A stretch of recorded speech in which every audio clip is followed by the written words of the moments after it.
episode of Cancer Tamer. I'm your host, Dr. Charlie Ferrer. And if you were paying attention to our previous show, you will know that we had Dr. Isaura Gonzalez with us, and we brought her back because we think it's so important to listen to the message that she's bringing and also learning more about empowerment.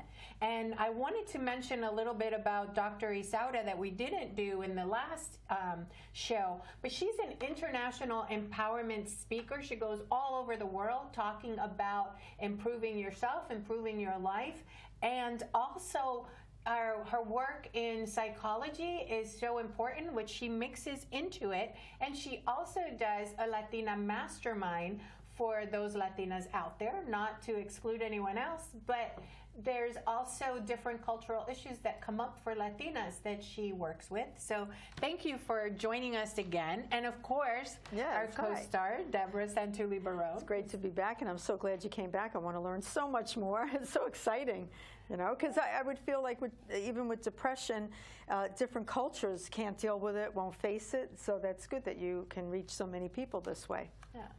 Thank you. Thank you for having me back. You're welcome. So talk to us a little bit about your work as an international empowerment speaker and what it brings into you. You know, what do you do and how it's done, and give us more. Yeah. Well, my love for psychology, I think, is pretty evident when you hear me speak. And it was a few years ago when my uncle was actually on his deathbed. He had a terrible situation, and I was with him for 3 days. And the reason why I'm here in the U.S. is because of the sacrifices that they made. And so I came to really quickly understand and really recognize that the knowledge you have doesn't really have any value unless you share it with other people. And so, you know, I sat there for 3 days as he's passing away, kind of like thanking him for the sacrifices he made, but then also, you know, telling him that the sacrifices he made were not in vain. And that as many thousands of people I had already helped, that I was committed to helping millions. And That's so, you know, my cry has become 1 to millions, which isn't about money. It's really about the impact that one person can have to millions of people. And so just to kind of give you the backstory of how this all came about. Of course. That's how I decided to then create my personal development company. And it just happened to have been that it started with Latinas because I made a call to do a workshop and an online webinar. And from 1 week, I had over 1,000 people join. Wow. Okay, we need to learn about this. We need some empowerment. Yeah, really. Oh my God. And so it was very clear and apparent at that point the need and the gap that was needed for all of this personal development. And because given my expertise in psychology and behaviors and emotions, I'm often asked to speak internationally regarding emotional intelligence and how does one navigate your system? How do you navigate your life? And so in terms of empowerment, I think one of the things that we don't do often enough is this is not taught. And you know, I say this all the time, this is why personal development companies is $1 billion industry. It is $1 billion industry because if you look at our educational curriculum, nowhere are we taught. We're not. You don't have a class on empowerment in schools, or you know, a way to feel yourself, make yourself better. And I think that is the important. I think one of the things that you mentioned was that one voice can be so powerful, and one voice can bring so many things out there. And I think that's, you know, your voice is being heard, which is awesome because I just love you. And so, you know, I think, you know, what we do here on the show, we've reached millions of people already, and just, you know, we've gone as far as countries, right? Yeah, we've gone as far as England and Saudi Arabia, which I thought was great. Yeah. And so, you know, each individual's voice can be heard, because one of the things that I see is that just saying hello to somebody on the street is empowering. You know, and you're bringing, you know, laughter and love to that one individual. That's why when I'm walking down the street, if I see somebody that looks pretty, or, you know, or something that resonates for me with them, I will just say it. Oh, your coat is pretty. Oh, your hair looks great. Right, that's true. You know, just just my little way of making that person's life just a little bit prettier, and to make them feel better. Happy. Yeah. So it is, different ways of empowering. You don't have to. I guess you don't have to, be an international rock star to empower other people. It's just one little thing. I think part of the work that I do is really helping individuals unlock their potential. And I think that people have such an enormous amount of potential. I mean, I've been doing psychology for more than half. More than half my life. Okay, that sounds good. Half my life. So more than half my life. And so in all of my experiences and interactions and teaching college and doing all of these amazing things and amazing opportunities, it's become very evident that you need some type of structure, some type of system, some type of techniques in order to be able to unlock a person's potential. Feel that the people that came to you, that you were able to do that for them, and they've gone on to do something worthwhile? I've worked with amazing individuals who have done a lot of firsts for the community, a lot of Latinas who've decided to work with me, who then have created firsts for the community in order to begin to empower. So I think the other piece of the 1 to millions is that the one person you impact, you then are impacting whoever else they touch. Right. Because if that person stays isolated, which was a theme that we talked about with the depression, but if that person stays isolated and recluse, and they don't get their message or their purpose out to the world, then no one else is going to be impacted. And so you impact by being able to give back. And so this is a really, for me, to be able to teach these concepts, to be able to teach emotional intelligence, to be able to teach self-awareness and awareness of others. So I'm going to say, give me 3 ways to empower yourself. So for those that are listening to, we're going to do a little mini empowerment session here. And so what are some of the vague 3? Yes. So what are the 3 things that we can look at so that we can empower ourselves and be able to start on that road of empowerment? Be able to find ways things that we could do at home in case we don't have the money to go to someone, or the ability, the person they might want to go see, if they want to come see you, but they're in England and they can't travel here. What are 3 things that they can start on their own? Well, I think one of the things that individuals really need to look at is make an assessment of where they are right now and where they would like to be. Sometimes we just do things out of comfort. Sometimes we just do things out of convenience. Sometimes we just do things because that's all we've done and that's all we've known. And we don't allow ourselves to think outside that box. And so that's the first thing that I would recommend, is really do a heartfelt self-assessment of where are you and where would you like to be. I call it my magic wand. I give people a magic wand that gives them the power to say. And it's being very specific. Well, sometimes it's specific, sometimes it's not. I mean, what I find is when I give people this magic wand is that they are very specific of what they want. They just don't speak it. And so if you don't speak it, it stays buried. And it's this treasure that you have that you find these people when they age, that they'll then tell you, what I always wanted to do was. And so you don't want to have that. Yeah. My thing is, everybody always talks about you're in your rocking chair and you're sitting there and regretting. My thing is that I want to be in my rocking chair and say, well, I got in trouble for doing that, and I got in trouble for doing that, and I tried doing this, and I don't want to get arrested. But it's like, wow, I don't want to regret the things I didn't do. I would regret the things that I did do, the fun stuff. I don't want to regret those either. But it's that piece of, being able to be in your rocking chair and say, I did this. Right. I know when I teach, one of the things that I often do for my students is I always make them write their obituary. And so for me, writing the obituary, and it's always, every class, you have to write your obituary before we end the class. And so people say, oh, that's so morbid. And I'm like, nope, write the day you die, how old you were, and so on. And so my thing for doing that is, what do you want to be remembered for? Right. When you write your obituary, well, you're remembered for so-and-so. You died, died at 112, and she did the, so-and-so, and she started this, and she did this play, she did the breast cancer diaries, and blah, blah, blah. And that's what she's remembered for. But a lot of people don't have that. Well, I don't know what I'm going to be remembered for. Oh.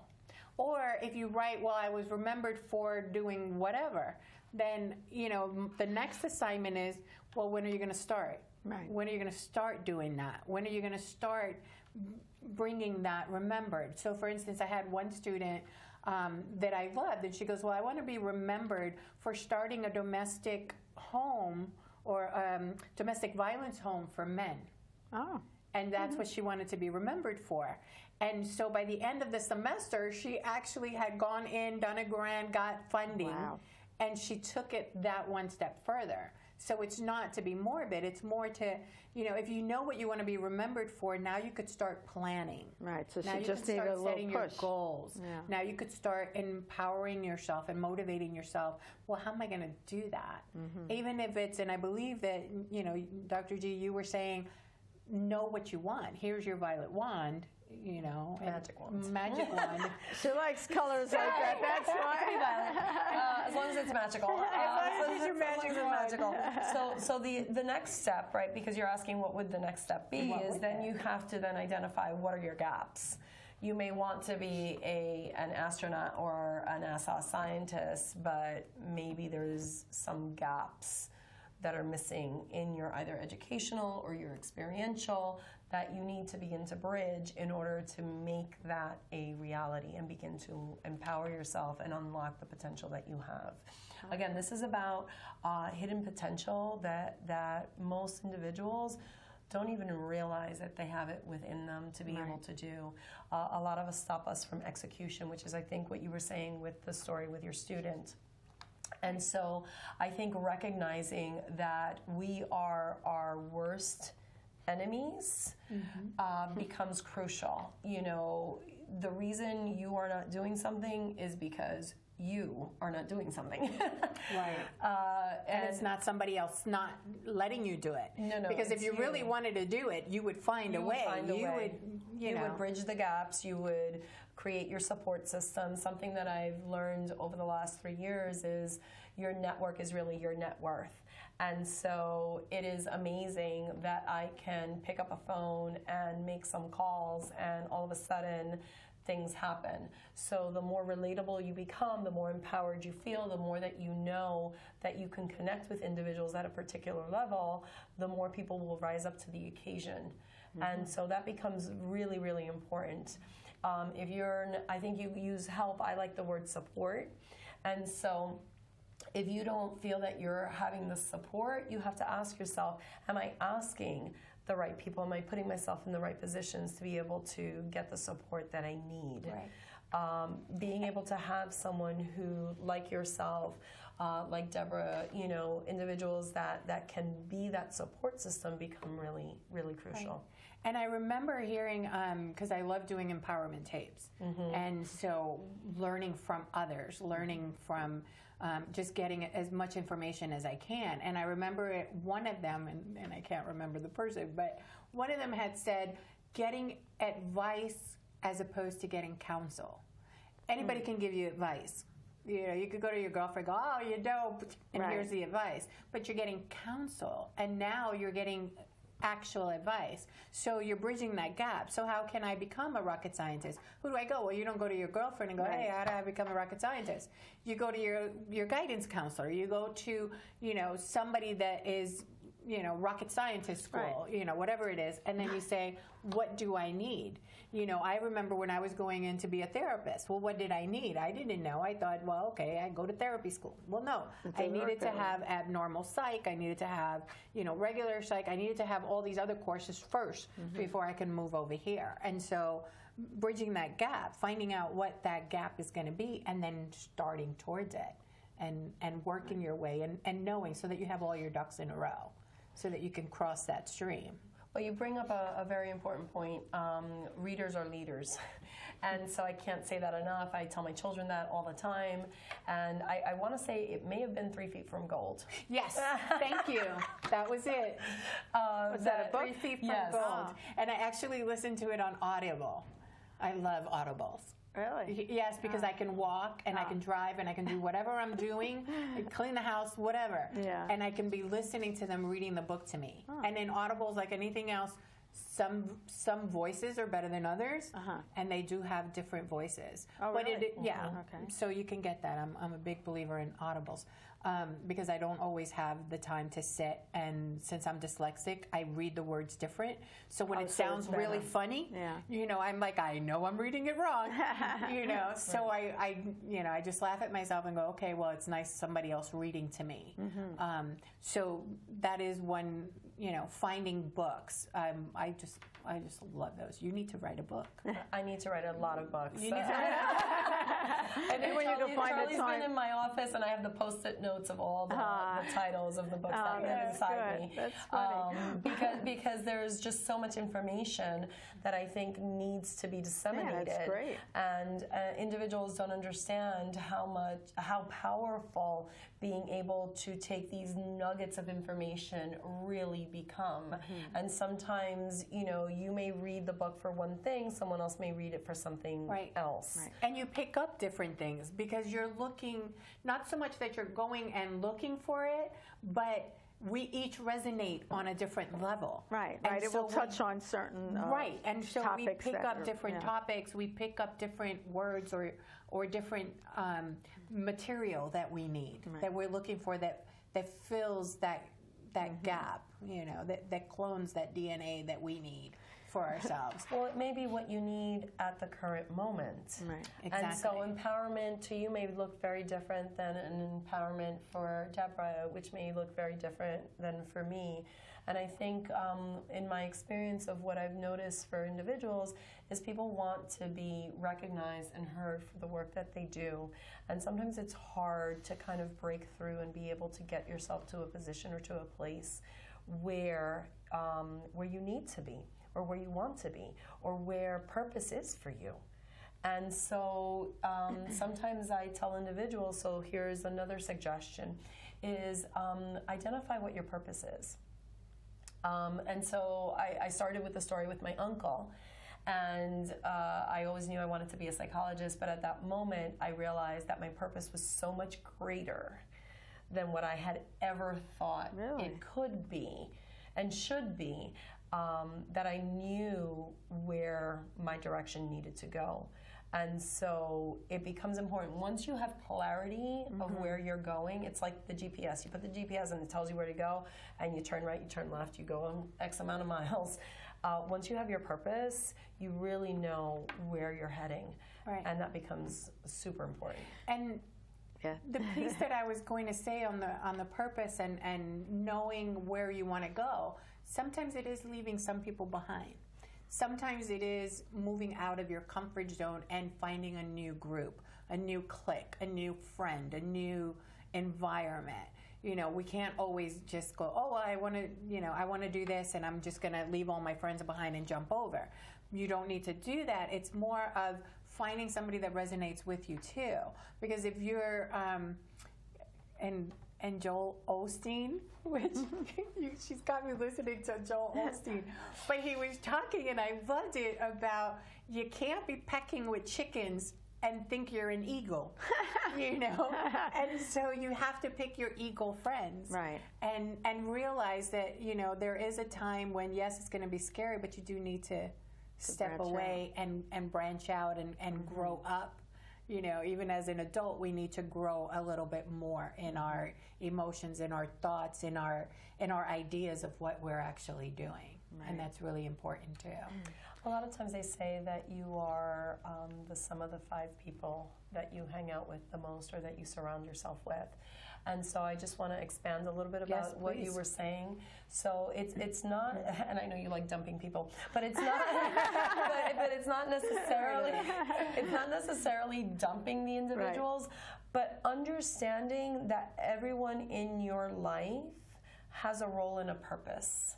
to be there. Right. And so you may not, going back to advice and counsel, you may not want to take counsel from your mother if your mother hasn't necessarily done what it is that you intend on doing.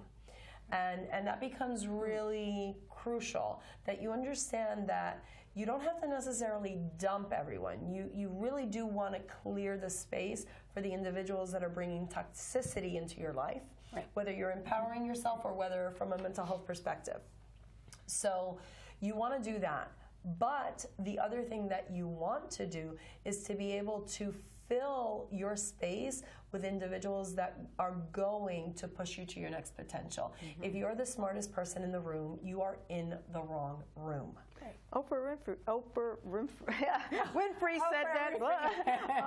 That said that hang out with successful people, you'll become successful. Yes. If you're going to hang out with people and you're the one that's the smartest or going somewhere, and everyone's looking up to you, where are you really going? You know, you need to move on to other people. Yeah, you have to be more challenged. You know, so that's one thing I wanted to know. So when you want to empower somebody, do you feel that what's stopping themselves is lack of confidence? Do you feel that's a big factor? It could be lack of confidence, it could be self-esteem, it could be not having the resources or thinking you don't have the resources. It could be not really knowing how to put your voice out there. I've been lecturing for 25 years, and when I go and I speak internationally, a lot of times, the feedback is, you were very clear. That's good, though. You were very clear. But again, I have honed my skills for 25 years, making sure that I knew how to communicate what I need to communicate and in the way I need to communicate it. Oh, okay. And so some people don't have that. And so going back to bridging your gaps, right? You want to be an international speaker. Well, have you ever spoken before? You know, what's the type of level? What are the gaps that you have? If you're scared of talking in front of people, we have a problem. Yeah, we think have to work on that. Right. Absolutely. And that's a big problem. Absolutely. Yeah. Are you concrete in what you're going to say? Do you know what the message is? Do you even know what it is that you're trying, what your purpose is? So if you don't have your purpose, you really can't move forward because people will understand that you don't have some place to go. So being confident, so going back, being confident also becomes very, very important. People will follow someone who's confident. Right. Yes, that's true. And Very you're having good. confidence in yourself. Right. So you have to believe that you're going to do this. Right. You know, just little, and I'm thinking, I'm seeing it in my head, but the little choo-choo train. That couldn't. Yeah, right. I think I can. And believing in yourself, Right. you know, so that when you're older, then you're sitting in that rocking chair going, do you know what I did? And you start, one of the things that I love to do along those lines to remind you is I have what I call my victory wall.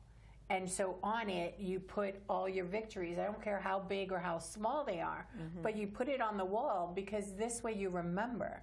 You remember that you did it. You remember that, you know, that you've overcome that. You remember for yourself because that knowing you're building on it. Right. So you know, hey, that was tough, but I did it. I was scared, but I did it. I was Susan Jeffries, which I love. Susan Jeffries actually did a book on feel the fear and do it anyway. You know, which I thought was wonderful because it's like you're going to be afraid no matter what. Yeah, that's true.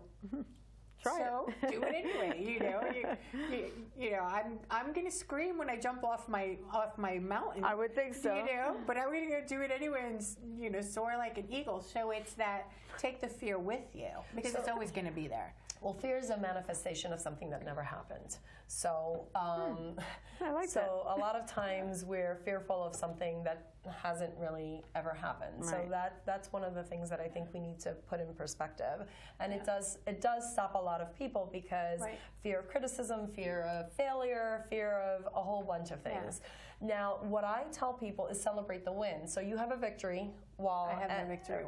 And I tell people celebrate your wins. And so what that means is that, you know, you don't go from one win into the next task without celebrating what you've just accomplished. And so you like have that. to We haven't been doing that. No. Right, so you ladies need to, right. Yeah, we just keep, okay, we did that one, next. And that's not helpful, because when we have a failure, we will stay on that failure Oh, for a long time. for a That's very true. long That's time, and then we're not allowing ourselves to acknowledge all of the benefits that we've done. And it's interesting, because you asked me before, when I've done this before, and I was like, I can't remember, Yeah. because sometimes you have to know what you've done, and you have to have your victory wall, you have to have your celebrating. Right. So right before coming, I checked my kids' progress report, and I believe they all made honor roll. Whoa. And so I was like, you need to go home and celebrate. That's good. I was like, I need to take them out tonight and celebrate. That's true. Because they worked so hard. And I mean, it wasn't like they made great strides and accomplishments. Wow. That's something to celebrate. Yeah. So and you don't have to think that you have to go from here to a stage of 10,000 people, but if you go from here to a stage of 20 people, and that was It's a a start. big accomplishment, celebrate it. Celebrate it, because it will give you the gusto to move on to 100, to 1,000, to 100,000. Right. And it also reminds you why you're doing it. Right. Reminds you, I thought I could, and I did. Right. And I here's did. the next one. Yeah. And so the last one, there was 3 things you were going to tell us. So having the gap, setting up And the your purpose. your purpose. What's the third one? Well, we've been talking about goals. So in the quickest way possible, you need to set goals up. Goals make you accountable, and I think I talked about accountability before. So we need to have a lot of goals set, goals that are measurable, short-term goals, long-term goals, and you need to reverse engineer your goals. So I like to think far, and then work backwards, and then it fills in your gaps. Yeah. Awesome. Very So good. you know what you're going to do this week. After you turn off this show, the first thing that you're going to do is you're going to turn around and decide what your purpose is. You're going to see what gaps are in between, and then you're going to set goals, and you're going to reverse engineer it. So you're going to say, well, it's just like if you say, I want to be a millionaire. Okay, that's your goal. How are you going to get there? Let's go backwards. We start with one thing. So I want to say so much, thank you very much for Dr. Isaura Gonzalez for being here with us today and talking about empowerment. Again, she is an international empowerment speaker, wonderful Latina Mastermind, and she's also a psychologist who helps individuals, and she started a program on Speak Out to help raise awareness for suicide. For more information about her, please visit cancertamer.org. Also, feel free to email us at info@cancertamer.org. And thank you so much for watching. And thank you. It was an honor. Thank you.